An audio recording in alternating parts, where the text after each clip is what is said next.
اس کا مطلب یہ ہے کہ یہ جو پھر وہ نام لوں گی میں، جنید اکبر صاحب، وہ کہہ رہے ہیں کہ اسلام آباد کی طرف پھر ہم مارچ کریں گے اور پھر احتجاج کریں گے اور راستے سارے بند کر دیں گے. اب صوبائی صدارت ملنے کے بعد انہوں نے کچھ اپنی پرفارمنس تو دکھانی ہے، تو کرنے کی جرت پیدا کر سکیں گے؟ مطلب یہ بڑا مشکل ہے اب اس دفعہ پی ٹی آئی کے دیکھیے لیے. جس انداز میں علی امین گنڈا پور آتے تھے نا، تو وہ تو آتے تھے بطور چیف منسٹر.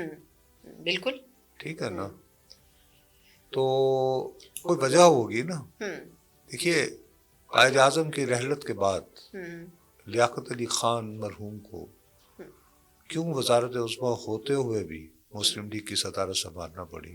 کوئی وجہ ہوگی نا. پارٹی صدارت اس کا مطلب ہے اپنے تئیں کام نہیں آتی. کیا خیال ہے ہم جیسے ملکوں میں؟ تو خیبر پختونخوا سے نکلوانے کے لیے آپ کو سرکاری گاڑیاں چاہیے، ریسکیو کی گاڑیاں بھی چاہیے، بالکل جیسے پچھلی مرتبہ تھی. پھر یہ کہ وہ آنسو گیس کے وہ بھی چاہیے، شیل بھی چاہیے، شیل بھی چاہیے، شیل پھینکنے والے بھی چاہیے.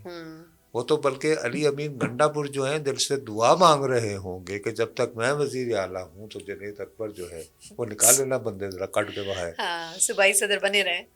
نہیں نکال کے دکھائیں. ہاں بالکل. میں تو پھر بھی گیا تھا 3 مرتبہ، لوگ تو لے گیا تھا. بالکل.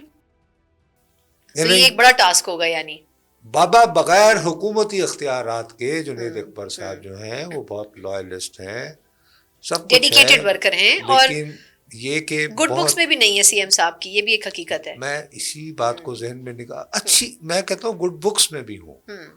تو پنجابی کا ایک محاورہ ہے، سانپوں کے آگے دیے نہیں جلتے. سانپ کی پھنکار ہوتی ہے نا اس وجہ سے، تو وہ پھر دیا بجھ جاتا ہے. تو چیف منسٹروں کے آگے صدارتیں نہیں چلتی. بالکل صحیح. اچھا سر، آپ نے اب دیا ہی بجھا دیا یہ کہہ کے، یہ بتائیں یہ جو پیکا آرڈیننس ہے اس نے تو صحافیوں کے سارے دیے بجھا دیے میرا خیال ہے. فیکٹری بند ہو گئی ہے دیوں کی. اب مجھے یہ بتائیں گے ویسے مسلم لیگ نون کو کیا خواہش جاگتی ہے؟ 2016 میں بھی انہوں نے یہ آرڈیننس لایا، پھر انہوں نے کہا جی اس میں امینڈمنٹ بھی کر دی ہے. اچھا اب اس میں ایک میری اپنی ایک رائے ہے، آپ کی مطلب سامنے میں مودبانہ عرض کرنا چاہوں گی. یہ بتائیں کہ یہ صحافی ہمارے ایک دم بڑی دیر سے جاگے کہ جی ہم سے کنسلٹیشن نہیں ہوئی، یہ نہیں ہوا. 6 مہینے سے ہم تقریباً یہ بات سن رہے تھے کہ لیجسلیشن ہونی ہے، اور کم از کم 3 مہینے سے یہ بات ہو رہی تھی کہ پی کا آرڈیننس آنے والا ہے آنے والا ہے. جب پنجاب میں ایک آرڈیننس لایا گیا اس وقت سے لے کے اب تک صحافیوں نے خود کوئی پرو ایکٹیو انیشیٹو کیوں نہیں لیا بات کرنے کا؟ کر بھی لیتے تو کیا رک جاتا؟ نہیں تو پھر احتجاج کا کیا فائدہ ہے جو پورے ملک میں تماشا ہو رہا ہے؟ رک جاتا نہیں، لیکن پھر ضرورت کیوں محسوس کی جا رہی ہے؟ احتجاج کے بعد بھی رک جائے. سر صدر صاحب نے دستخط کرنے سے تو ابھی ہولڈ کر لیا نا. مولانا صاحب نے ان کو ایک ریکویسٹ کر دیا انہوں نے. ہاں بالکل، مولانا صاحب نے ہو گیا آفیشیل. جی جی جی جی سر، صدر صاحب نے کہا ہے کہ آفیشیلی انہوں نے اعلان کر دیا. ہاں دستخط نہیں کیے انہوں نے، کہا مولانا صاحب کی ریکویسٹ پر وہ دستخط صدر صاحب نے روک دیے ہیں. اعلان ہو گیا ایوان صدر سے. جی سر، مطلب سر خبر یہی آئی ہے. ایوان صدر سے اعلان ہو گیا ہے. سر ایوان صدر سے نہیں ہوا، لیکن دستخط انہوں نے روک دیے ہیں، نہیں کر رہے وہ دستخط جب تک فائنل ریکمنڈیشنز نہیں آتی، اس پہ بات چیت نہیں ہوتی. سر کہا یہ جا رہا ہے، مطلب خبر آفیشیل بھائی قانون تو بن گیا. ہاں صدر پاکستان آئین پاکستان کے تحت صرف اس کو واپس بھیج سکتے ہیں فار ریکنسیڈریشن.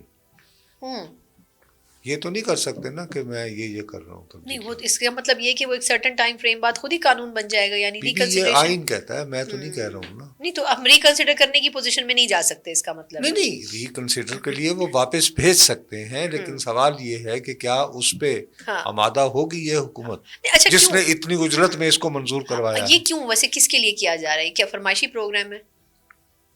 فرمائشی آپ بہت مہذب لفظ استعمال کریے. انہیں حکم تھا یہ کرنا، اور یہ حکم کے غلام ہے شہباز شریف صاحب. ہاں اللہ خیر صلی اللہ. اچھا یعنی اس کا کوئی فائدہ نہیں ہوگا جو احتجاج اور وہ کیا جا رہا ہے؟ میرا نہیں خیال. تو اس کا نتیجہ بھی کچھ نہیں نکلے گا، صرف پکڑ دکڑ ہوگی آپ کے خیال میں؟ بہت زیادہ اعلیٰ نوعیت. تو اس میں سر وہ شامی صاحب نے ایک گفتگو کی تھی اپنے پروگرام میں، انہوں نے کہا کہ جی آپ یہ اسپیسیفائی کر دیں کہ جو اوتھینٹک جرنلسٹ نہیں ہیں، مطلب جو رجسٹرڈ، اب ہر شامی صاحب میرے بزرگ ہیں، یہ فیصلہ کب ہوگا کون کرے گا. کبھی صحافی ایک بات بڑی وہ یعنی معقول لگے گی، کہتے ہیں کہ صاحب دیکھیے گاڑی چلانے کے لیے تو لائسنس لینا پڑتا ہے نا، صحافی بننے کے لیے تو لائسنس نہیں چاہیے. آپ صحافی بننے کے لیے بھی تو ہونا چاہیے نا. جو بندہ منہ اٹھائے وہ آ جاتا ہے. جی اچھا بھائی میرے پاس یہ ٹیلی فون ہے، میں اس پہ یوٹیوب کرتا ہوں، اگر اس کو 2 لاکھ بندہ دیکھ لیتا ہے تو وہ اس نے میری صحافی ہونے کی تصدیق کر دی. بالکل صحیح. یہ کوئی اتنا سیدھا سا معاملہ ہے. وہ میں بندوق لینے چاہیے، میں لائسنس چاہیے تھا. یہ ہے ٹیلی فون، اس کے اندر ان بلڈ سسٹم ہے. ابھی کل امریکہ کے اندر وائٹ ہاؤس میں جب پہلی اس کی ہوئی ہے تو وہاں پہ انہوں نے روایتی میڈیا کے جو بیٹھے ہوتے تھے جن کی کرسیاں میری اور ابھی یہ اپنے ہمارے بزرگ شامی صاحب جیسے لوگوں کی کرسیاں لگی ہوتی تھی، لوگوں کی کرسیاں وہاں پہ لونڈے لپاڑے بیٹھے ہوئے تھے جو کہ ٹک ٹاک کرتے ہیں، جو وہ کرتے ہیں. یہ دس از دی ماڈرن ایرا. یہی رونت ختم ہونی چاہیے کہ جی چونکہ میں نے پروف ریڈنگ سے شروع کیا تھا، میرے جیسے لوگ جو فن خان اپنے آپ کو سمجھتے ہیں ہم ہیں صحافت کے بھائی، ہم کون ہیں. باقی یہ کہ آپ اب یعنی ثنا مرزا صاحبہ وہ پہلے وہ لائسنس نے ملکہ ترنم نور جان جڑی ہے انہیں لائسنس لیتا سی گان تھا. نہیں آئی ایم آسکنگ یو. ٹھیک کہہ رہے ہیں. اب جیسے یہ بل شٹ ہوتی ہے کہ جی وہ آپ کو اینکر بننا ہے، اچھا تو آپ بتائیے کہ آپ نے کیا ایجوکیشن حاصل کی. میں یہ کہتا ہوں کہ ملکہ ترنم جڑا ہے وہ تو پوچھا سا جو لائسنس. بالکل ایسے ہی ہے. اس کا مطلب ہے کوئی فائدہ نہیں ہوا، جو قانون سازی ہونی تھی وہ ہو چکی ہے، ہو چکی. اس کے جو مقصد ہے گنجائش بچی ہمارے پاس کچھ بھی نہیں. تو پھر ہم بات کیا کریں گے؟ ہاں بالکل. ہم بس اس کے لیے بہترین طریقہ ہے وہ آپ نہیں کر سکتی ہیں، وہ میں سوچ رہا ہوں وہ کو سوچیں گے. میں چاہتا ہوں میں آپ کی جگہ اگر متھیرا بیٹھی ہوں میں بہت کمفرٹیبل ہوں گا. سر میرا خیال ہے اس کے ہم اس پوائنٹ کے اوپر پروگرام ختم کر دیں. متیرا صاحبہ جو ہے ان کو ہم پرانی کولیگ ہیں ہماری، تو اس لیے میں ان کو سلام پیش کرتا ہوں. بہت ہی اچھا پروگرام کرتے ہیں. اب آپ کے خیال میں ویسے حکومت جواب کیا لے کے جا رہی تھی؟ کیونکہ ایک یہ بھی خبر چل رہی تھی کہ ہو سکتا ہے وہ کمیشن تو نہ بناتے لیکن کہتے کہ پارلیمانی بھائی حکومت جو ہے وہ کیسے آپ یعنی کہ آپ مجھے بتائیں 9 مئی کا کمیشن کیسے بن سکتا ہے؟ 9 مئی کے واقعات پہ کمیشن بنے تو وہ تمام سزائیں جو سنائی گئی ہیں ان کا کیا ہوگا؟ نہیں، وہ ساری کی ساری وہ جو ہیں وہ اس کا مطلب ہے کہ وہ آپ نے تو بھائی پہلے حقائق کا کھوج ہی نہیں لگایا. تو پھر یہ آئینی بینچ آج کل جو سویلین کا ٹرائل ہو رہا ہے وہ کیوں سن رہا ہے؟ وہ اس میں کیوں وقت ضائع کر رہے ہیں؟ ساری ایکسرسائز ہی بیکار ہو جائے گی. دیکھیے نا ایک سمپل سی بات ہے کہ ان کی پوزیشن ہے کہ جی 9 مئی کو ہماری تنصیبات پہ حملہ ہوا اور یہ تنصیبات پہ حملہ اچانک نہیں ہوا، اس کے پیچھے گہری سازش تھی. اس گہری سازش کا مقصد یہ تھا کہ خدا نخواستہ فوج کے اندر اپنی قیادت کے خلاف بغاوت برپا ہو گئی. یہی تھا نا. اسی وجہ سے ان کی نالش میں جو یعنی ہمارے ہاں جو فوج کا آفیشیل نیریٹو ہے وہ یہ ہے، ابھی بھی اس پہ قائم ہے، وہ یہی ہے نا. بالکل. تو اس کے ہوتے ہوئے پھر کمیشن کیسے بن سکتا ہے کہ جو یہ فیصلہ کرے؟ چلے یہ تو 9 مئی کی بات ہے نا، لیکن 26 نومبر پہ تو بات ہو سکتی تھی. بڑی لوگ باتیں کرتے تھے کہ جی 26 نومبر پہ ہو سکتا ہے وہ کہہ دیں کہ اچھا جی آپ کے پاس ثبوت ہیں تو لے آئیں، آپ کے پاس فہرستیں ہیں تو لے آئیں. چلیں کچھ تو لے آتے نا.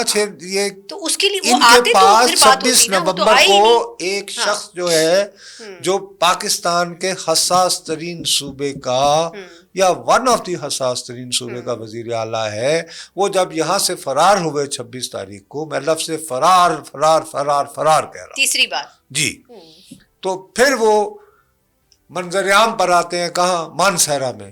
تو پہلا لفظ جو وہ لائیو ٹیلی ویژن پر کہتے ہیں، پیمبرا کے تحت چلائے ٹیلی ویژن پر، ٹھیک ہے، وہ یہ کہتے ہیں ہمارے سینکڑوں کارکن ہلاک ہوئے.